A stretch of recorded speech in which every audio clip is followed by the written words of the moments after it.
Bonjour à tous et bienvenue sur la chaîne Astro pour cet épisode consacré aux éphémérides de février 2020. Sous les apparences d'un mois finalement avec pas grand chose, et en réalité on a quand même un certain nombre de choses à se mettre sous la dent. Il fallait juste chercher un petit peu pour savoir quoi finalement allez-vous trouver.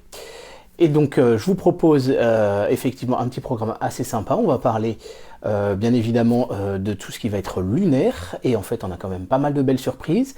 On va parler des observations planétaires, des différentes positions des planètes, notamment une élongation est de Mercure qui va être une très bonne opportunité pour pouvoir l'observer. On va parler aussi d'une comète très intéressante qui se balade actuellement dans la constellation de Persée. Et enfin, on va parler voilà, des passages de l'ISS, etc. Et c'est maintenant sur la chaîne Astro.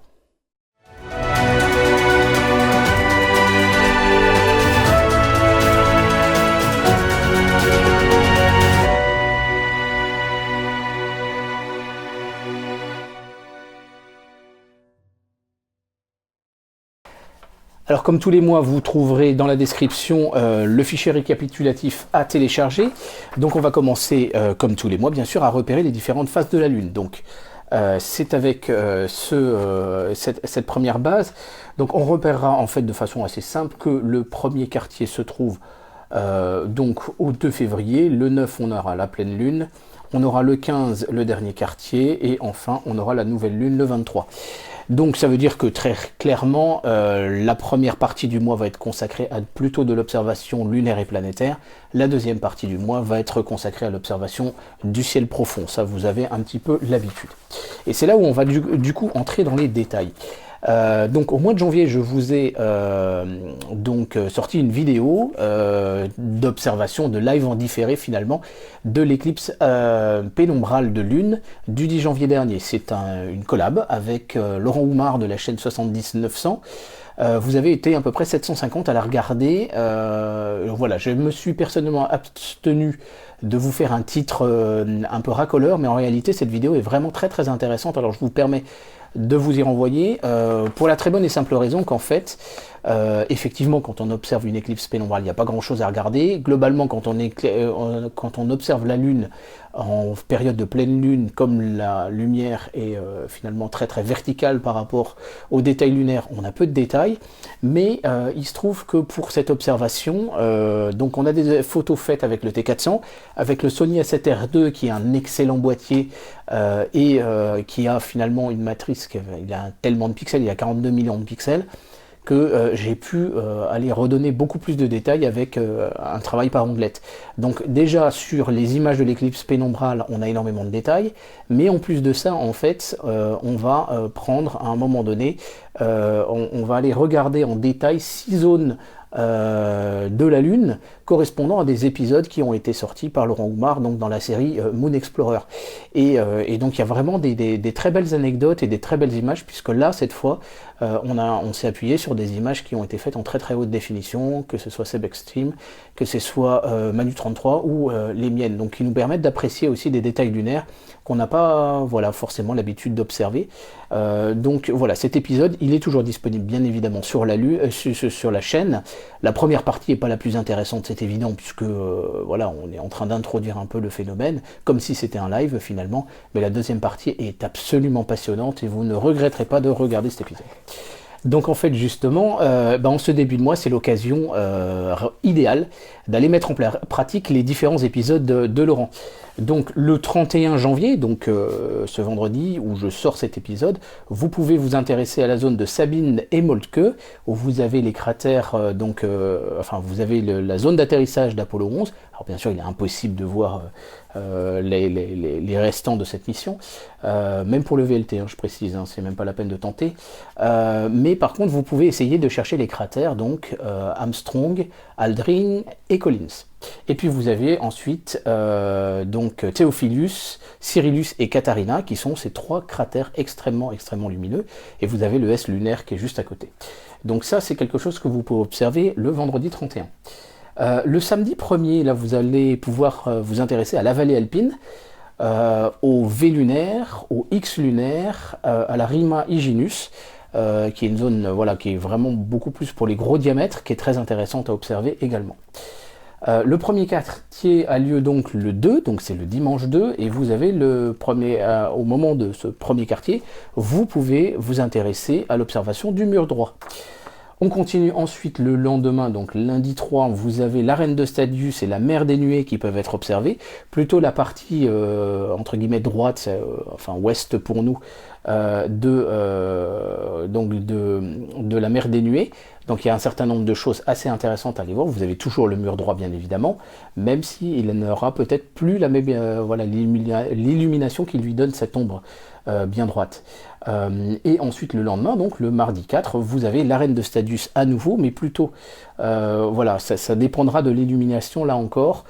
J'ai utilisé un logiciel de simulation que vous voyez à mes côtés, mais c'est pas évident de se rendre compte vraiment quels seront les jours où vous aurez un vrai rendu. Vous avez bien sûr le cratère Copernicus qui est juste à côté, qui est intéressant à voir, et donc dans la mer des nuées, vous avez plutôt la partie gauche, donc est pour nous. Mais logiquement c'est plutôt l'ouest donc pour la Lune en relatif, et donc là vous avez trois rainures qui peuvent être observées. Je vous renvoie à l'excellent épisode donc de Laurent. Voilà, on va continuer le mois. Alors voilà, il y a encore plein d'autres choses à voir bien évidemment sur la Lune, mais comme Laurent n'a pas encore sorti les épisodes, tu sais ce qu'il te reste à faire mon cher.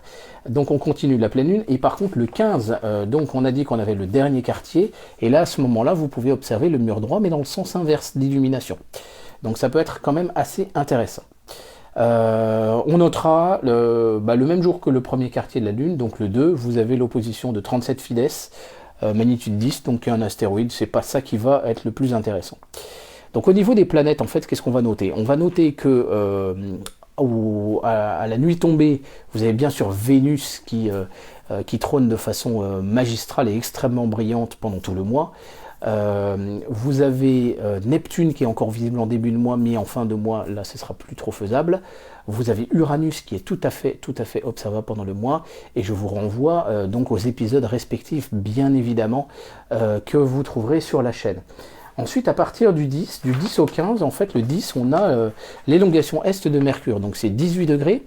Le fait est, c'est que nous sommes à une période de l'année où les jours rallongent pour l'hémisphère nord, donc finalement l'inclinaison de l'écliptique est favorable à avoir vraiment une Mercure qui soit très verticale par rapport au Soleil au moment où il va se coucher, et donc en fait avoir Mercure extrêmement haute. Et dans des conditions pareilles, avec un horizon parfaitement dégagé et une bonne météo bien évidemment, il est possible de l'observer pendant au moins une demi-heure, si ce n'est pas une heure. Et donc là-dessus, du 10 au 15 à peu près, sera la période où vous pourrez tenter d'observer Mercure au coucher du Soleil. Alors on notera ensuite la conjonction inférieure de Mercure qui a lieu eh bien, le 26, donc on est sur la fin du mois. Donc en fait ce qui se passe, c'est que Mercure, par rapport au Soleil, Mercure a vécu son élongation, et ensuite elle va se rapprocher très rapidement du Soleil. Vous voyez, on est une dizaine de jours après, un peu plus, à peu près une dizaine de jours après, et là elle va passer entre le Soleil et nous, donc bien évidemment elle n'est pas observable, et la prochaine, donc le prochain transit solaire de Mercure aura lieu en 2032, donc c'est pas demain la veille, et vous avez bien évidemment le replay du live multiplex que nous avons fait sur la chaîne avec Cédric, avec Pascal, etc. Donc ça c'est pour ce qui est du planétaire le soir. Pour ce qui est du planétaire le matin par contre, eh bien, puisqu'elles ont passé leur opposition respective, eh bien, vous pourrez observer Mars, Jupiter, Saturne, et vous avez même Pluton qui est dans cette zone-là. Alors ça va être plus difficile pour l'observer bien évidemment. Voilà, au petit matin, vous pouvez vous amuser à faire une photo avec l'alignement de ces trois belles. Et puis vous avez bien évidemment, voilà, à peu près à la moitié du mois, aux alentours du dernier quartier, vous avez aussi la Lune qui passe dans cette zone-là. Donc vous pouvez faire un petit alignement de 4. Ça peut être assez sympa, justement, pour mettre en évidence l'écliptique. Alors bien évidemment en planétaire et dans le système solaire, on va s'intéresser quand même à un phénomène vraiment intéressant ce mois-ci, c'est la comète C 2017 T2 Pan-STARRS. C'est une comète qui est a priori de magnitude 9 et qui vient de passer à côté du double amas de Persée, donc H-équipe Persée, qui peut être observé avec simplement une paire de jumelles, voire même à l'œil nu quand le ciel est très bon. Et en fait, cette comète va faire tout un arc de cercle à ce moment-là, dans cette zone-là, pour repasser assez proche de la nébuleuse du Cœur. Donc si vous avez par exemple une Star Adventurer, un très bon ciel, et un objectif donc un petit peu voilà, dont le champ est adapté par rapport à la zone, eh bien vous pouvez faire une très belle photo avec HEQ-IPRC, avec les deux nébuleuses, donc le cœur et l'âme, et avec cette petite comète, même si voilà, c'est pas une comète très très brillante, faut pas s'attendre non plus à énormément de choses. Donc c'est vraiment ceux qui auront un très bon ciel qui pourront en faire quelque chose. Voilà, bon, les rapprochements entre la Lune et les différents objets de Messier, c'est pas ça qui est vraiment le plus intéressant finalement, parce que bien souvent, eh ben, voilà, on aura quand même noté que le 5, on a un rapprochement entre la Lune et M35, donc on est entre le premier quartier et la pleine Lune, mais c'est l'occasion de repérer M35, qui est un des plus beaux amas ouverts sur le ciel. Par contre, j'ai 4 objets de Messier à vous conseiller de chercher à observer ce mois-ci. Il s'agit donc de M33, la galaxie du triangle. Alors ça, bien évidemment, c'est une galaxie qui est assez difficile à observer parce qu'elle est quand même très grande en surface et en fait assez faible en magnitude. La deuxième, c'est M74 dans la constellation des Poissons. Vous avez ensuite M77 dans la Baleine, avec Uranus qui est quand même pas très très loin non plus. Et vous avez M79 qui est un petit amas globulaire dans la constellation du Lièvre, c'est-à-dire donc juste en dessous de la constellation d'Orion. Alors pourquoi je vous conseille de travailler ces 4-là? C'est que nous sommes donc au mois de février, et au mois de mars, vous avez le marathon de Messier. Or, le marathon de Messier commence par une petite course à la montre à observer ces 4 objets-là. Donc, en travaillant ces objets-là, en prenant le temps pendant le mois de février, vous serez prêt pour le marathon de Messier. Et vous avez bien évidemment sur la chaîne 3 épisodes sur le marathon de Messier, donc le film, les principes et ensuite le chemin pour vous aider justement à vous y préparer. Le marathon de Messier, pour ceux qui ne connaissent pas, c'est donc l'opportunité que nous avons, une fenêtre à peu près voilà, sur la deuxième quinzaine du mois de mars, pour observer tous les objets du catalogue de Messier. Donc c'est un petit challenge, mais c'est aussi une excellente occasion de pouvoir apprendre justement tous ces objets du catalogue de Messier. Donc voilà, pour le ciel profond, je pense qu'il y a matière. On parlera bien évidemment, voilà, je vous prévois aussi des épisodes par rapport à d'autres objets du ciel profond intéressants à observer en hiver. Donc voilà, ça fait déjà quand même un beau programme. Alors on parlait justement de la constellation d'Orion. La constellation d'Orion, il y a cette histoire de l'étoile Bételgeuse qui est moins lumineuse qu'elle n'est d'habitude. Donc elle est passée de la 9e ou 11e, suivant les chiffres, étoile la plus brillante, à quelque chose comme la 21e étoile la plus brillante.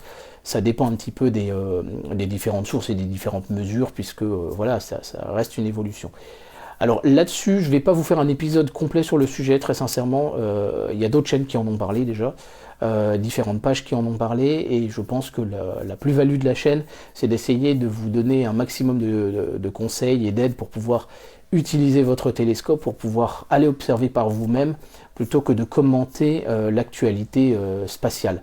Donc il y a différentes vidéos, je vous en mets quelques-unes dans la description, et notamment une excellente vidéo pour les anglophones de Dr Becky. C'est une astrophysicienne anglaise et elle a fait un épisode sur le sujet. Alors on va spoiler le truc de façon très très simple, c'est que la Bételgeuse est une étoile variable et c'est quelque chose qui est connu depuis 2000 ans.